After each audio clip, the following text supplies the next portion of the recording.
അമേരിക്കയിലെ Francis Scott key പാലത്തിലേക്ക് ഇടിച്ചു കയറിയ MV ഡാലി കപ്പലിലെ 21 ജീവനക്കാർക്ക് എന്ത് സംഭവിച്ചു?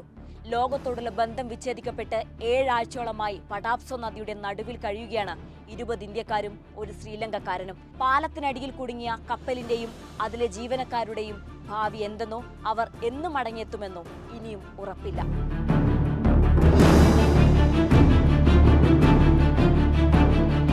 കഴിഞ്ഞ മാർച്ച് 26-നാണ് നിറയെ കണ്ടെയ്നറുകളുമായി 289 മീറ്റർ നീളമുള്ള MV ഡാലി അമേരിക്കയിലെ ബാൾട്ടിമോറിൽ നിന്ന് ശ്രീലങ്കയിലേക്ക് പുറപ്പെട്ടത്. 27 ദിനം നീളുന്ന യാത്ര തുടങ്ങിയതിന്റെ തൊട്ടു പിന്നാലെ അപകടമുണ്ടായി. മേരിലാൻഡിലെ പടാപ്സ്കോ നദിയിലെ കപ്പൽ ചാലിലൂടെ സഞ്ചരിച്ച കപ്പൽ നിർമ്മാണ വൈഭവത്തിന്റെ തെളിവായി നിന്ന ഫ്രാൻസിസ് സ്കോട്ട് കീ പാലത്തിലേക്ക് ഇടിച്ചു കയറി. വൈദ്യുതി ബന്ധം വിച്ഛേദിക്കപ്പെട്ട് കപ്പലിൽ ഇരുട്ടു നിറയുന്നതും പിന്നാലെ ദിശ മാറി പാലത്തിലേക്ക് ഇടിച്ചു കയറുന്നതിന്റെയും ദൃശ്യങ്ങൾ പുറത്തുവന്നു. പാലം തകർന്ന് നദിയിലേക്ക് വീണത് 4000 ടണ്ണോളം സ്റ്റീലും അവശിഷ്ടങ്ങളും. മരിച്ചത് 6 പേർ. നദിയിലൂടെയുള്ള ഗതാഗതം നേരത്തെ പുനഃസ്ഥാപിച്ചെങ്കിലും കൂറ്റൻ അവശിഷ്ടങ്ങളിൽ കുടുങ്ങിയതിനാൽ അപകടമുണ്ടാക്കിയ കപ്പൽ നീക്കാനായില്ല. നിയന്ത്രണങ്ങൾ കാരണം ജീവനക്കാർക്ക് പുറത്തിറങ്ങാനുമായില്ല.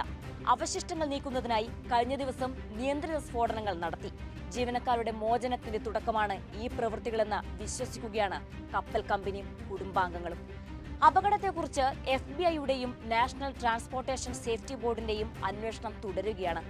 നാവികരുടെ അവകാശ സംരക്ഷണത്തിനായുള്ള NPO ആയ Baltimore international seafarers centre director ജോഷോ മെസ്സിക്ക് മാത്രമാണ് നിലവിൽ കപ്പലിലുള്ളവരുമായി ആശയവിനിമയം സാധ്യമായത്. ജീവനക്കാരുടെ നില പരിതാപകരമെന്നാണ് മെസ്സിക് പറയുന്നത്. മൊബൈൽ ഫോണുകൾ FBI പിടിച്ചെടുത്തു. വിസ നിയന്ത്രണമുണ്ട്. കപ്പൽ പുറപ്പെട്ടതിനാൽ തീരത്തെത്താനുള്ള പാസില്ല. വീട്ടിൽ വിളിക്കാനാകുന്നില്ല. കൈവശം ആരുടെയും കോണ്ടാക്ട് നമ്പറില്ല. ഓൺലൈൻ ബാങ്കിങ്ങോ ബിൽ പേയ്മെന്റുകളോ നടത്താനാകുന്നില്ല.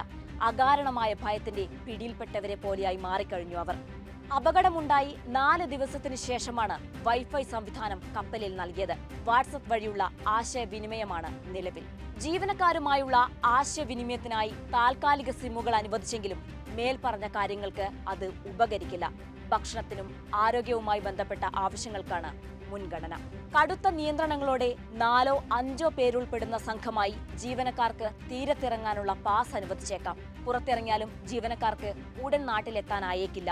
കുറ്റക്കാരെന്ന് കണ്ടെത്തിയാൽ കടുത്ത ശിക്ഷ നേരിടേണ്ടി വരുമെന്ന സംഘർഷം ഒരു ഭാഗത്ത്. അവർക്ക് അല്പം സ്വാതന്ത്ര്യം ഉറപ്പിക്കാൻ ആവശ്യമായത് ചെയ്യാനുള്ള ആലോചനയിലാണ് സീഫെയറേഴ്സ് സെന്റർ. ഇന്ത്യ ശ്രീലങ്ക സ്വദേശികളായതിനാൽ ചെറു ക്ലബ്ബുകളുടെ ക്രിക്കറ്റ് മത്സരം സംഘടിപ്പിക്കാനാണ് ആലോചന. അതേസമയം കപ്പലിന്റെ ഉടമസ്ഥരായ സിംഗപ്പൂരിലെ സിനർജി മറൈൻ അധികൃതർ കാര്യമായ പ്രതികരണം നടത്താത്തത് ജീവനക്കാരുടെ ബന്ധുക്കളെ അലോസരപ്പെടുത്തുന്നുണ്ട്.